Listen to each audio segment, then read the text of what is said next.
Querido amigo, hoje o nosso alvo é estudarmos os capítulos 6 e 7 de Atos dos Apóstolos, e nesses dois capítulos temos dois importantes temas que merecem a nossa atenção. Em primeiro lugar, estudaremos a instituição dos auxiliares dos apóstolos, que muitas vezes as pessoas têm entendido que são os diáconos, mas eu gostaria de deixar esse nome gravado, auxiliares dos apóstolos, porque na Bíblia nós não temos exatamente esse nome, diáconos. E também nós vamos estudar sobre a vida de Estevão, como nós já tínhamos nos referido no comecinho do programa. Estevão foi um homem que fez diferença entre aqueles que conviveram com ele. Como título, então, desse primeiro parágrafo de Atos, capítulo 6, do versículo 1 até o versículo 7, nós consideramos o título apropriado, eliminando o pecado da vida da igreja. Eu repito, eliminando o pecado da vida da igreja. O tema é a instituição desses auxiliares, mas realmente esses auxiliares foram colocados em funcionamento, foram identificados para que o pecado fosse eliminado da vida da igreja. E o texto de Atos é aquele que eu já mencionei, 6, 1 a 7.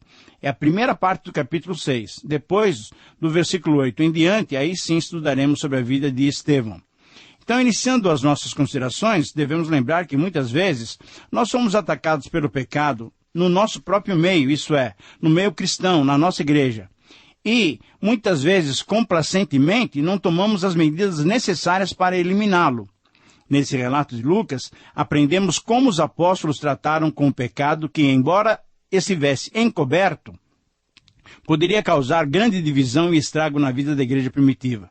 Então, diante desse relato, em resumo, a frase que nos desafia a termos o mesmo procedimento da igreja primitiva pode ser apresentada da seguinte maneira: devemos estar atentos para eliminar da vida da igreja qualquer possibilidade de pecado. Eu repito, e essa frase para mim é o resumo, a síntese dos versículos 1 a 7 do capítulo 6. Se você quiser anotar, pode anotar então. Devemos estar atentos para eliminar da vida da igreja qualquer possibilidade de pecado. E ao estudarmos detalhadamente esses versos, nós vamos encontrar 5 passos para eliminar o pecado da vida da igreja. O primeiro passo é percebermos a reclamação feita, versículo 1. Qual foi a causa dessa situação que ocorreu ali em Atos capítulo 6, narrado por Lucas? A causa era que o crescimento da igreja era espetacular. Deus estava abençoando. A igreja estava crescendo. Então, é interessante, nós percebemos como muitas vezes uma bênção pode trazer algum problema se nós não soubermos administrar corretamente. Mas então, o que acontecia é que, quando a igreja cresceu, houve falha na assistência aos necessitados. Em segundo lugar, ainda observando sobre esse primeiro passo, que é percebermos a reclamação feita, houve um choque entre os helenistas e os hebreus. Quem eram os helenistas? Helenistas eram aqueles que nasceram fora da Palestina. Isso é, judeus também da religião judaica, mas que tinham nascido fora da Palestina e estavam convivendo agora lá em Jerusalém. E os hebreus são os judeus nascidos na própria Palestina, na própria Jerusalém, ali na Judéia. Então, houve um problema entre essas duas correntes já de cristãos, portanto, um problema que surgiu dentro da igreja. Então, nós temos que reparar que a igreja deve ter cuidado para com as viúvas. Nós olhamos, por exemplo, em 9:39, temos uma passagem referente às viúvas. Em 1 Timóteo, capítulo 5, do versículo 3 até o 16, e Tiago 1:27, nós temos orientações claras sobre como nós, como igreja, devemos tratar as viúvas, que sempre mereceram uma atenção de Deus desde o Velho Testamento. E aqui, então, nós temos uma reclamação das viúvas dos helenistas, que não estavam recebendo o devido alimento que elas mereciam, que era uma disponibilidade que a igreja oferecia às viúvas. Mas o que aconteceu? Quando nós percebemos a reclamação, nós percebemos que essa reclamação foi uma reclamação pecaminosa. Houve murmuração. E sobre murmuração, podemos lembrar de Filipenses 2,14, em que Paulo recomenda que nós façamos tudo sem murmuração e contenda. Agora, o que a murmuração provoca? A murmuração provoca pecado, provoca insatisfação, provoca não concordar com as orientações de Deus. Nós encontramos isso nos textos que nós já estudamos em Números 14. Ali o povo começou a murmurar e o povo foi incrédulo e pecou. E foi disciplinado. Durante 40 anos tiveram que andar no deserto e toda aquela geração morreu. O pecado, a murmuração, devemos tê-lo como algo grave diante de Deus e devemos eliminá-lo do meio da igreja. 1 Coríntios 10, 31 diz que nós devemos fazer todas as coisas para a glória de Deus, agradecendo a Deus. Então, agora, o segundo passo para eliminarmos o pecado dentro da igreja é buscarmos uma resolução satisfatória. E nós olhamos para os versículos 2 e 3 e encontramos essa resolução satisfatória encontrada ali na igreja primitiva. Quanto à reclamação, eles deram atenção e buscaram um meio para solucioná-la. Muitas vezes nós erramos exatamente não querendo ouvir o que as bases, o que a igreja mesmo está falando. E qual foi a solução que os apóstolos apresentaram? Que a igreja mesmo escolhesse auxiliares. Por quê? Porque os auxiliares são necessários para ajudar no ministério. Agora, eles deveriam ter algumas características importantes. E eu quero alistar 5 dessas características. Eles deveriam se submeter à escolha da comunidade. Eles deveriam ter boa reputação. Esses auxiliares deveriam ser cheios do Espírito Santo.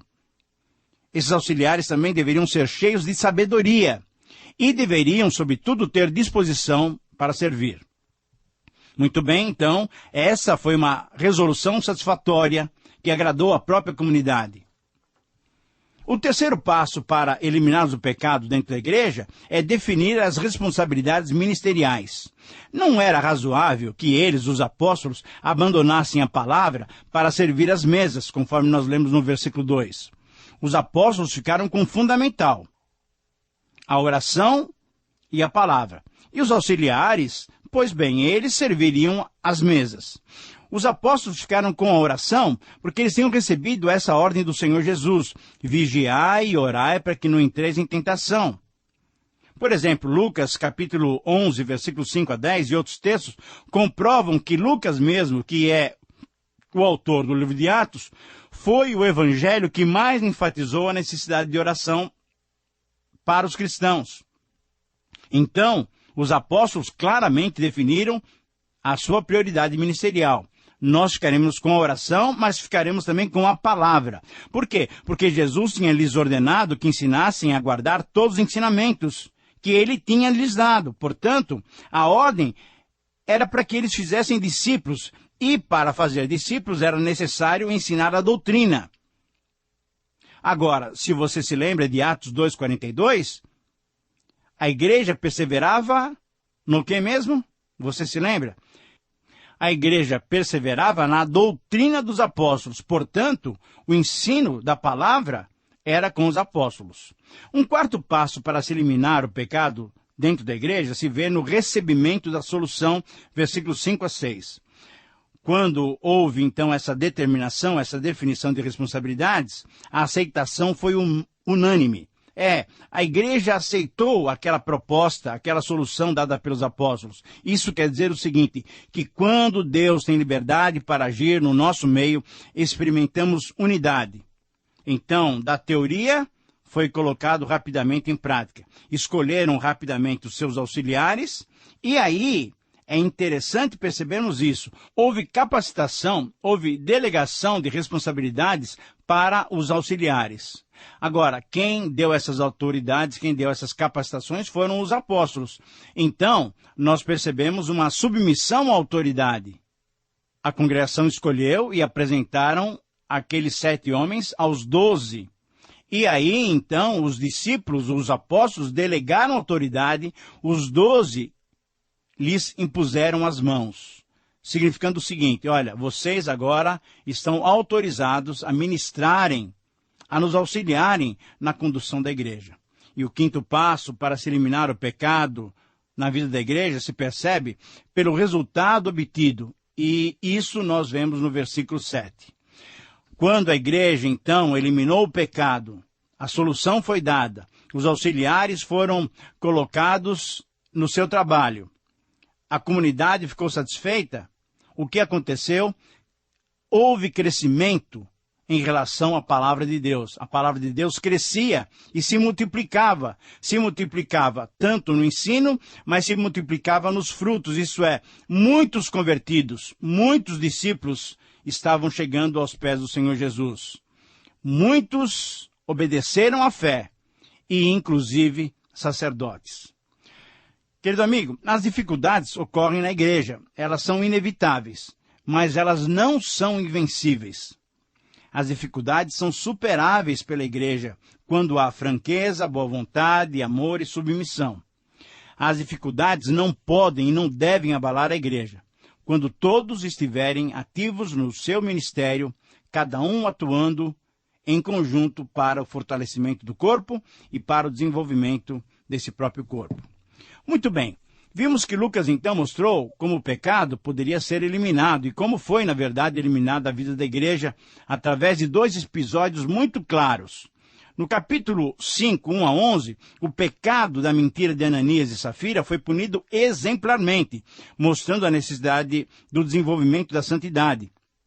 E aqui nesse texto, do capítulo 6, 1 a 7, o pecado da murmuração foi solucionado mostrando a necessidade de uma definição dos diversos ministérios da igreja.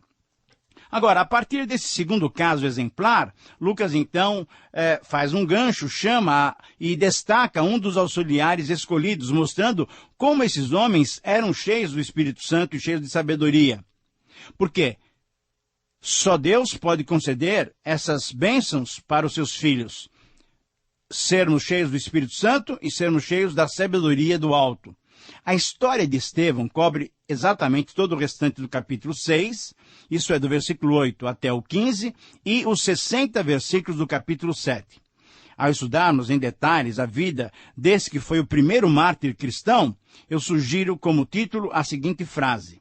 Se você quiser anotar, pode anotar. Estevão, um homem com rosto de anjo. Eu repito esse título. Estevão, um homem com rosto de anjo. E o texto completo, então, é Atos 6, versículo 8, até Atos 7, versículo 60. Quando introduzimos essas nossas considerações ao observarmos a vida de Estevão, nos questionamos. Será que podemos ter um tipo de vida que transmita tanta comunhão com Cristo que as pessoas, ao nos observarem, pensem estar vendo um anjo e não a nós mesmos? Eu repito essa pergunta e eu gostaria que você fizesse essa pergunta para você mesmo com toda a seriedade. Será que podemos ter um tipo de vida que transmite tanta comunhão com Cristo que as pessoas, ao nos observarem, pensem estar vendo um anjo e não a nós mesmos? Ora, quando nós estudamos detalhadamente a vida de Estevão, temos que dar uma resposta positiva a essa pergunta. Quando sintetizamos a vida desse auxiliar apostólico, desse diácono cristão, nós somos desafiados a desenvolver um padrão de vida que glorifica a Deus. Por isso, a frase que sintetiza toda a vida de Estevão pode ser colocada da seguinte maneira. Somente o cristão que se coloca totalmente à disposição do Senhor é usado para a sua glória. Eu repito essa frase que resume todo esse texto do capítulo 6, versículo 8 até 7,60 do livro de Atos. Somente o cristão que se coloca totalmente à disposição do Senhor é usado para a sua glória. E no exemplo de Estevão, nós vamos encontrar 5 características de uma vida colocada à disposição do Senhor que foi usada para a sua glória. Em primeiro lugar, Estevão caracterizava-se por ter uma vida modelar. E aqui eu quero fazer 5 observações. A sua vida era um canal da ação de Deus. Versículo 8. A sua vida incomodava os descrentes. Versículo 9. A sua vida era baseada na sabedoria divina. Versículo 10. A sua vida provocou inveja nos seus opositores.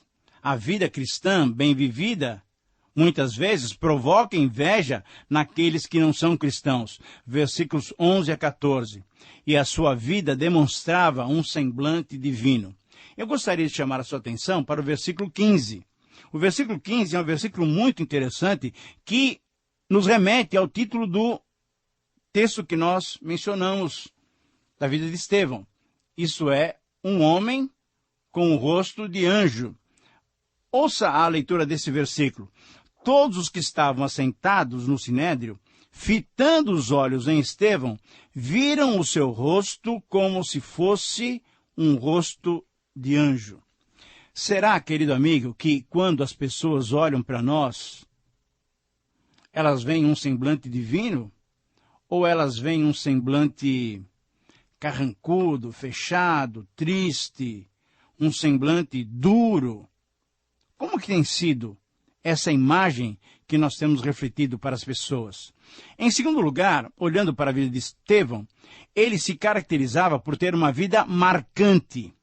Veja só, no capítulo 6, logo no início do capítulo, nós encontramos que ele era um homem que gozava de boa reputação, ele dependia do Espírito Santo, ele possuía sabedoria divina, ele era um homem cheio de fé, cheio de graça e era um homem cheio de poder.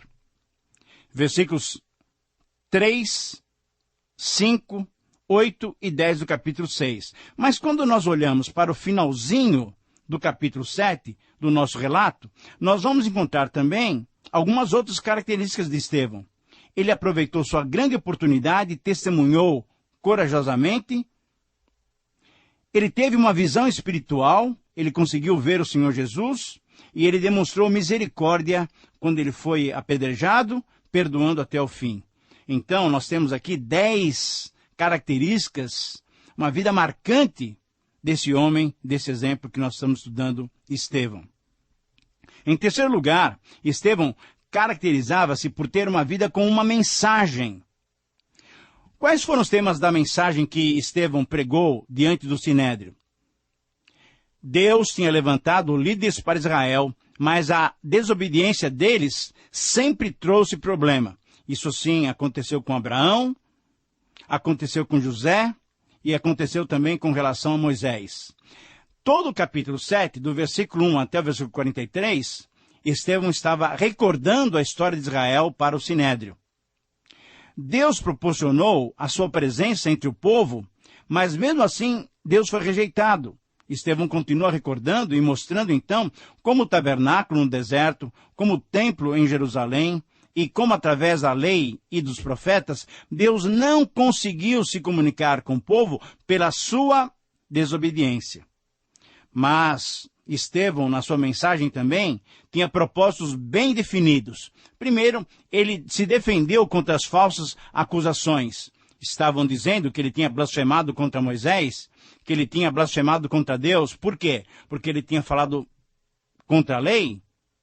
Porque ele tinha falado contra o templo? Não, ele se defende claramente. Portanto, um dos objetivos, um dos propósitos da sua pregação, da sua mensagem, era se defender de falsas acusações. E um outro objetivo é que ele também agora, ele acusou os religiosos de uma falsa religião. Ele acusou Israel que rejeitou os enviados de Deus. Ele acusou Israel que tentou restringir a Deus num local. Ele acusou o Sinédrio que resistiu ao Espírito Santo, rejeitando o último enviado, isto é, Jesus Cristo, o justo. Estevão estava diante da corte que tinha, alguns meses atrás, mandado matar o Senhor Jesus. Agora, em quarto lugar, uma outra característica muito importante da vida de Estevão, que nós podemos assimilar para a nossa própria vida, é que a vida de Estevão terminou como mártir. Estevão foi o primeiro mártir cristão. Ora, diante do Sinédrio, então, que tinha mandado matar o Senhor Jesus, Estevão foi muito ousado. E aí, nós podemos reparar alguns contrastes entre a vida de Estevão e a vida dos participantes do Sinédrio. O contraste entre dois tipos de vida, as vidas cheias de Satanás Jesus mesmo tinha dito que eles eram filhos do diabo. Mas o contraste se dá com a vida de Estevão, cheio do Espírito Santo. Estevão era um homem cheio do Espírito Santo, conforme nós lemos lá no capítulo 6, versículo 3.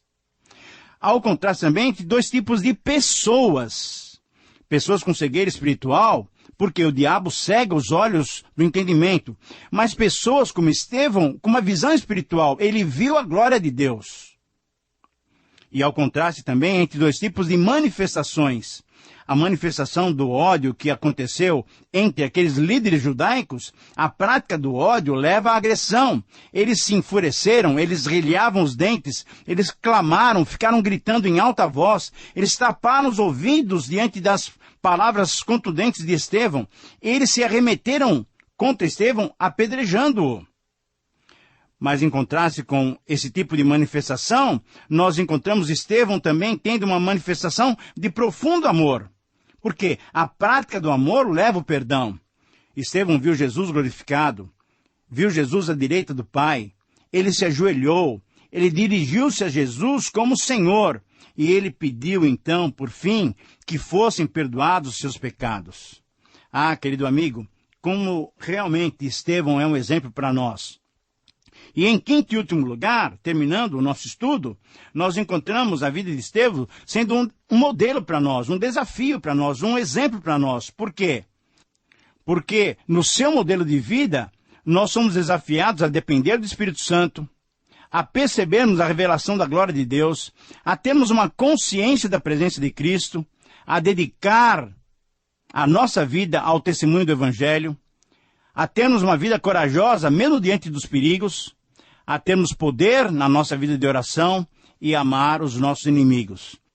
Querido amigo, a vida de Estevão, o primeiro mártir do Evangelho, é realmente um desafio para todos nós. A minha oração é que você seja capacitado pelo Espírito Santo a viver dessa maneira, para a honra e glória do Senhor Jesus. Muito bem, chegamos ao final de mais um programa. Eu agradeço a Deus pela sua capacitação e agradeço a você pela sua sintonia. Que Deus te abençoe e um grande abraço.